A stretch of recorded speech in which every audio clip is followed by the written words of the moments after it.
What we have in front of us is a few different Oda Nova 65s, and I used two of them to find the absolute best method to mod it and make it sound its best so that you get the most value out of this $160 keyboard. Since I had a few samples and purchased one for a friend, I thought that this would be the best time to do so since I had quite a few of them around, and they do take a little bit of time to take apart, but not as much time as something like a GMK Pro that I do have, and quite frankly, I modded it like twice, and after that, I didn't really want to touch it anymore because it just takes so long to take apart. I just wasn't really the biggest fan of it, and it doesn't really move that much for it to be a gasket mount keyboard, so it got kind of boring pretty quick.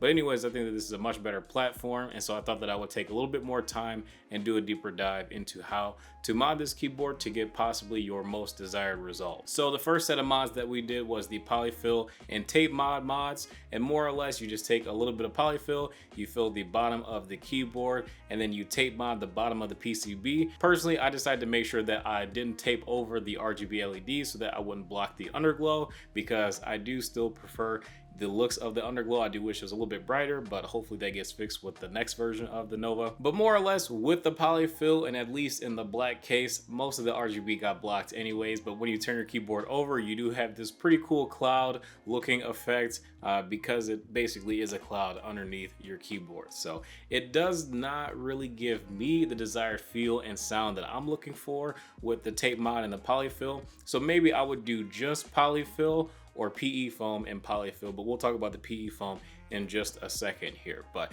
here are a couple different builds that I did with the tape mod and the Polyfill. These are actually the new switches from the Key Company. So we have the melon as well as the OG flavors of the marble soda series of switches. So if you guys like the sound of these switches, I will leave a link in the description below so you can check them out at the Key Company. But again, this one is going to be using the tape mod as well as the Polyfill mods on the Oda Nova 65.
The next set of mods we decided to do was going to be to use PE foam as well as the clear PVC table cover that I found on Amazon that was pretty affordable because I wanted to preserve the underglow, but I did want to make the sound of the keyboard a little bit less hollow, even though there's not a ton of hollowness in this keyboard in its stock form, and I do enjoy it. I just wanted to make sure that we can get the absolute best sounding keyboard performance for the money and for the cheapest amount of money possible. And I think that this would do a little bit better than the Polyfill just because this is one very consistent and pressed piece of plastic that's clear, that preserves the underglow, and also will absorb a little bit more sound, and ultimately to give you a slightly deeper, more isolated switch sound from your keyboard, but you still get the poppiness in terms of the feeling from the PE foam. So if you guys enjoyed this mod, be sure to check out the items. I'll have a link in the description below so you can try it on your own keyboard. And it doesn't have to be the Nova 65. You can apply these mods to any keyboard to improve the performance. And if your keyboard does not have underglow, you can even try neoprene foam. I've used that foam plenty of times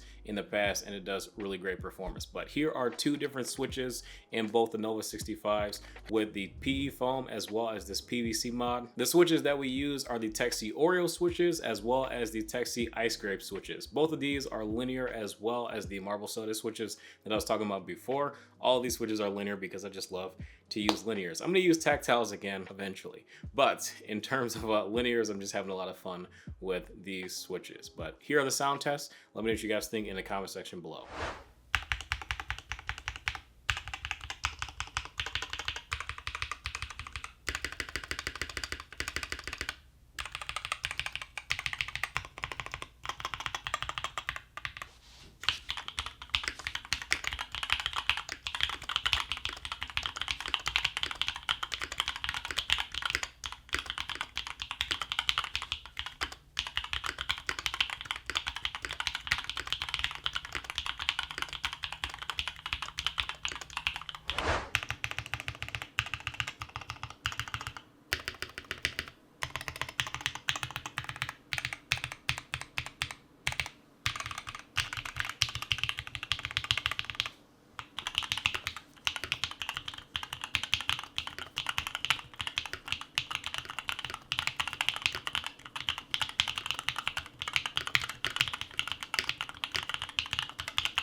If you guys are curious about the composition of these Texie switches, feel free to check out my second channel, Tech Kyle, where I review a ton of switches. But I hope you guys enjoyed this video. If you did, feel free to drop a like and subscribe to the channel if you are new as well. Let me know in the comment section below what your favorite set of mods are and what mods you plan to do to your own keyboard. And if you guys have any other ideas, because this custom keyboard hobby, there are so many different mods that you can do.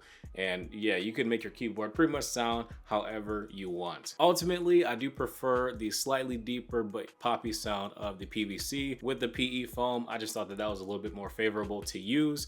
With the tape mod, I did notice that there was a little bit of feedback that I could actually feel that felt just a little bit too poppy for me. And the tape mod, I also feel like does definitely increase the amount of clack that your board has. So if you're looking for thugs, definitely want to fill the bottom case and probably pass on the PE or tape mod. But if you're looking for a little bit more clack, then definitely fill out the bottom of that case and also tape mod and do PE foam as well. I mean, you can do all three if you really want to, and you'll have one clacky board. And if you use a polycarbonate plate, it'll probably be way too much clack for you. You'll probably hate your life and take your keyboard apart, maybe burn it. I don't know. But thank you guys for watching. I'll see you in the next video.